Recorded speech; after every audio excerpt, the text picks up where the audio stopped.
Bom, gente, agora a gente começa a falar de integrais, tá? Integrais a gente vai acabar juntando todos os conhecimentos que a gente teve até agora de funções, de limites, de derivadas, para conseguir calcular uma integral. Perfeito? Então, a gente começa falando de dois conceitos básicos, uma definição mais matemática e outro um conceito mais geométrico, tá? Que vão nos dar o apoio para a gente falar, definir o que é uma integral, tá bom? Então, o primeiro conceito é de função primitiva, tá? Então, uma função f maiúsculo, que eu vou falar fão, tá? É denominada uma primitiva de f minúsculo, que eu vou chamar de f', tá? Em um intervalo i, se a derivada de fão for igual a f', tá? Para qualquer x presente nesse intervalo que a gente tem o interesse, tá? Então, veja como exemplo, a gente tem aí fão de x é igual a x ao cubo sobre 3, tá? Qual que é a derivada de fão? É x ao quadrado. Então, a gente diz que x ao cubo sobre 3 é a primitiva de x ao quadrado, tá bom? Veja que primitiva, ela pode ser infinitas funções. Por exemplo, se eu tenho uma f de x ao cubo sobre 3 mais 10, quando eu derivo isso, vai dar o quê? A derivada de uma constante é igual a zero, então vai dar x quadrado. Então, sempre a primitiva eu posso ter uma constante. Então, ela vai ser a derivada a menos de uma constante que a gente fala. Então, a definição, né, a primitiva mais geral para x quadrado vai ser x ao cubo sobre 3 mais uma constante c aí. Tá bom? Se a gente pega um outro exemplo mais prático, tá? Então, o deslocamento s de t. A gente sabe da definição que a velocidade é igual à derivada de t. Então, de s em relação a t. Então, essa é a primitiva de f. Da mesma forma, a aceleração é o que? A derivada de v em relação a t. Então, v é a primitiva da aceleração. Perfeito? Então, a integral também pode ser vista como a área de uma função. Então, vamos pegar aqui uma função aí genérica. Coloquei f de x quadrado, só porque a minha linha parece aí com x quadrado, tá? Então, o que a gente quer é calcular a área entre dois pontos, A e B. Então, qual que é um jeito simples para estimar essa área aí embaixo, né? Veja que a gente sabe calcular a área de coisas que são retângulos, né? Que são retas. A gente sabe calcular a área do quadrado, sabe calcular a área do retângulo, do losango, assim por diante. Agora, essa curva aqui é um pouquinho difícil. Então, o que a gente pode fazer? Vamos usar algum elemento que a gente sabe calcular a área e depois somar tudo. Então, a ideia aqui vai ser somar diversos retângulos, tá?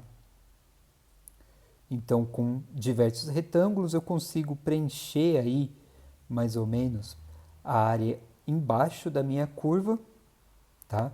Então, veja que a altura do retângulo vai ser o valor da função no ponto, no primeiro ponto aqui. Daí, então, a área vai ser vezes o comprimento. Então, o valor do ponto aqui, vezes a base, o valor do ponto da função, vezes a base, né? Lembrando que a base vai ser o valor do x i mais 1 menos xi. Então, no caso aqui, o delta zero, que seria aqui, vai ser x1 menos x0. A gente vai usar todas essas bases com valores iguais, tá bom?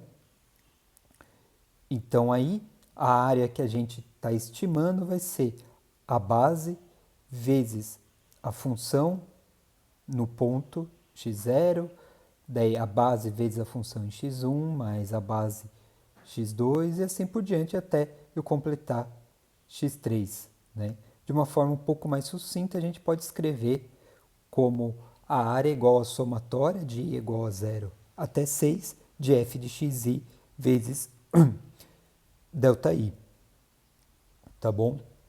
Agora, perceba o seguinte, olha a área que eu estou desperdiçando aqui, aqui, aqui, aqui, esse e esse. Então, essa não foi uma boa estimativa.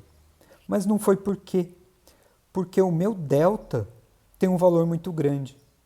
Se eu diminuir esse valor, agora eu estou pegando retângulos com base menores, tá? A minha somatória, eu vou ter uma somatória maior, tá? Vou ter um número maior de elementos, mas eu consigo representar muito melhor a área embaixo da minha curva.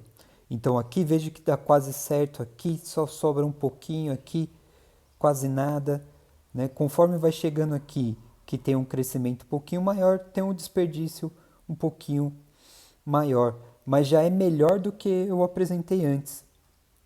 E aí é onde entra o nosso conceito de limite, tá? Então pense o seguinte, se eu faço o limite desse delta i tendendo a zero, eu vou ter basicamente, são riscos pequenos aqui, que eu vou conseguir descrever a minha área inteira, tá bom? Por outro lado, eu também posso pensar que o quê? Em vez do ΔI tendendo a zero, eu posso pensar com o número de retângulos que eu estou usando aqui vai a infinito. Dessa forma, eu tenho que infinitos retângulos, ou seja, eles vão ter a base bem pequena, e aí eu consigo representar a área de uma forma exata, tá bom? Essa somatória aqui, ou essa daqui, tem um nome, é a soma de Riemann, tá?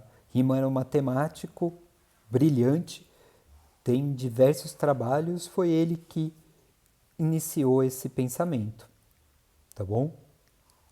Então, a gente introduziu dois conceitos novos, dois pensamentos novos, uma da função primitiva e a outra da área embaixo da curva, como calcular a área debaixo da curva usando o limite, tá bom? E isso, no final das contas, vai servir de definição para nossa derivada, tá? Nossa integral. Então, veja, se eu tenho uma f de x contínua no intervalo fechado de a b, então a integral de a até b de f de x dx é igual ao limite de n tendendo ao infinito da somatória de i igual a zero até n de f de x vezes ΔI, tá bom? Então a gente diz que f de x é integrável nesse intervalo e a gente chama de integral definida, essa integral aqui que eu escrevi, por ela conter os limites de integração, tá bom? Então a integral da definição dela, ela é o quê? A área embaixo da curva, perfeito? Tomem cuidado aqui, vocês costumam errar bastante coisa, porque vocês não definem direito esse dx. Vocês acabam esquecendo de colocar. Então vocês integram, colocam a função aqui, só que esquecem do dx. O dx aqui é importante. Ele está falando para mim qual é a variável que eu estou integrando. Então, sem ele aqui, eu não sei o que é essa integral. Ou seja, não é uma integral também, né? A integral ela tem que ter aqui o símbolo dela. Não necessariamente a gente vai ver que precisa ter os limites. Ela vai ter a função e ela vai ter o que indica em relação ao que eu estou integrando, tá bom? É a mesma coisa quando a gente tinha a derivada, tá? A derivada eu precisava demonstrar em relação ao que eu estava derivando, perfeito? Então, se a gente usa limites na definição de integral, a gente consegue tirar algumas propriedades a partir das propriedades do próprio limite, né? A primeira dela, se eu tiver uma função constante, a integral dela vai ser essa função vezes a diferença entre os extremos. É só pensar, você tem uma função constante, a área embaixo da curva dela vai ser o quê? Vai ser um retângulo. Então vai ser a base, que vai ser b menos o a, vezes a altura, que é o valor da constante. Do mesmo jeito que aconteceu nas derivadas e nos limites, quando eu tenho uma integral de uma constante vezes uma função, eu posso colocar para fora essa constante e fazer só a integral da minha função. A próxima é a soma de duas funções, então a integral da soma de funções é igual à soma das integrais das funções. Essa aqui, a 4, ela é um pouco diferente, mas a gente tem que, se invertermos os limites de integração, né? Aqui está de A até B, se a gente integra de B até A, muda o sinal da minha integral, tá bom? A integral de A até A de f de x dx vai ser igual a zero, né? Afinal de contas, o meu intervalo é tão pequeno que eu não tenho uma área embaixo dele. E por fim, eu tenho que a integral de A até B de f de x dx mais B até C de f de x dx vai ser a mesma coisa que eu fizer somente uma integral de A até C f de x dx, né? Sendo que o A é menor do que o B e o B é menor do que o C. Tá? Então, essas são 6 propriedades que a gente pode tirar simplesmente pensando na definição de integral como uma soma de Riemann, né? O limite da soma de Riemann. Perfeito? Então, agora a gente entra num teorema mais profundo, baseando-se na integral, tá? Que é o teorema fundamental do cálculo. Tá?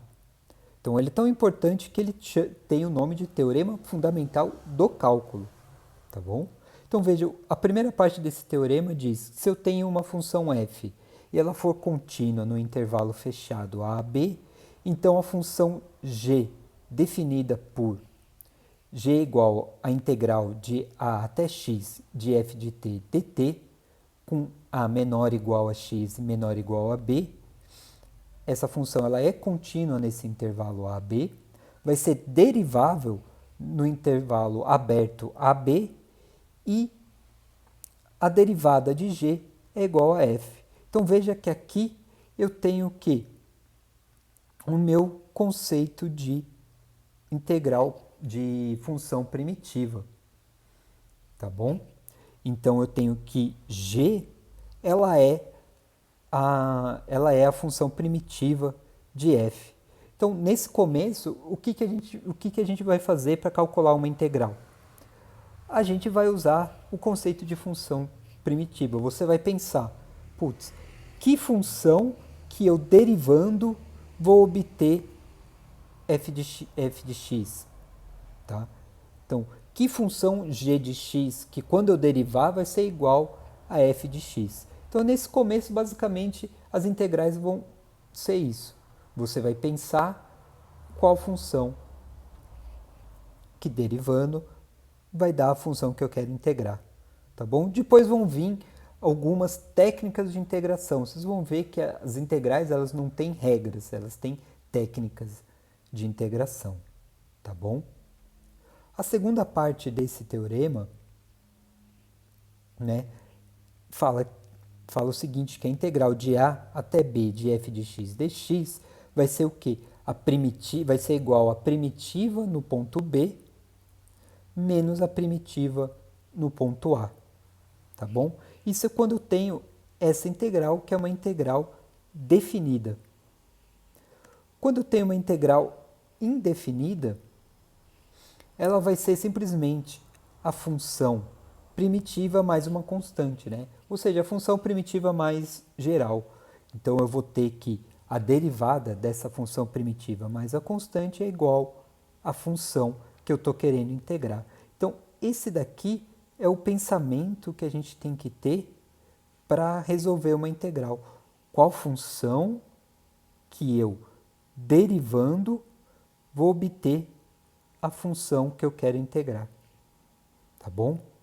Então, a gente já fez o exemplo, a gente já sabe então que a integral de x quadrado é igual a x ao cubo mais uma constante, né? Aqui indefinida, tá? Então, isso aqui é verdade por quê? Porque a derivada que eu tenho, a derivada de x ao cubo sobre 3 mais constante é igual à função que eu quero integrar. Veja bem como é. E se eu estivesse calculando uma integral definida, por exemplo, de 2 até 3, a integral de 2 até 3 de x quadrado dx vai ser igual a x ao cubo, né?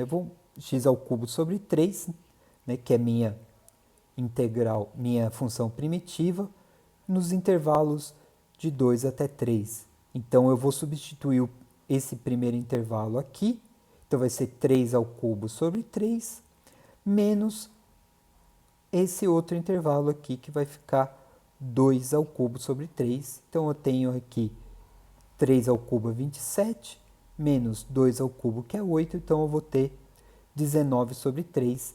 Essa é a área embaixo da curva x quadrado, no intervalo 2 até 3. Tá bom? Então, nesse começo, a gente vai depender muito do nosso conhecimento de derivada, né? Que nós estudamos até agora, para poder conseguir calcular a integral. Tá? É importante vocês saberem isso, né? Esse conceito aqui, e saber que a área embaixo da curva é calculada por uma integral. Tá bom? Então, depois a gente vai começar a falar um pouco sobre outras regras de técnicas de integração. Então, por exemplo, a próxima aula a gente vai falar sobre substituições para a gente conseguir transformar algo que a gente não consegue integrar em algo que a gente consegue olhar e falar qual que é a função primitiva dela. Tá bom? Então, até o próximo vídeo.